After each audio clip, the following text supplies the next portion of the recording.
जबरदस्ती वाला बात है ये, जबरदस्ती करके साइन ले करके ले रहा है। हाँ जी सर। कब से काम कर रहे हैं यहाँ पे? हम तो जैसे कि हम कहने जाएं तो बहुत दिन से काम कर रहे हैं, लेकिन अभी इस कंपनी में कम से कम 2.5 से 3 साल से काम कर रहे हैं।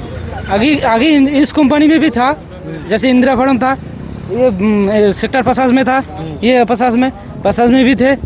यहाँ पे आगे आप चालू इस कंपनी में है, काम चल रहा है। तो इसकी चक्कर ये है, जो दोवाल खाड़ी किया है कल जो डाला है, उस दोवाल में जिस हिसाब से सरिया लगाना था उस हिसाब से सरिया लगाया नहीं, सरिया थी ही नहीं बिल्कुल।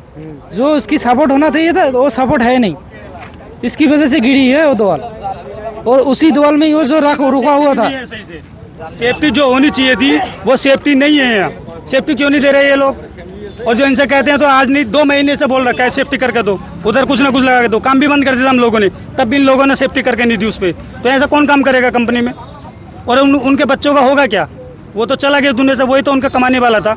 एक पूरी फैमिली को चलाता था, 7 लोगों को पालता है एक आदमी, वो एक पालता है 8 आदमी को। तो उसका क्या होगा? बच्चे छोटे हैं, उनके ब्याह शादी कैसे होगा? क्योंकि जंगली जमीन नहीं है, खाना और कमाना ही उन लोगों को, उनके पास और कोई साधन नहीं है। यहाँ पे आदमी बंगाल से आता, किस लिए आता? कमा के अपने घर पे जाना, अच्छे से पैसे लेके जाएगा, बच्चों को पढ़ाएगा। और जब मेन आदमी नहीं रहा तो वो कैसे बच्चों को पढ़ाएगा? इधर क्या करेगा वो?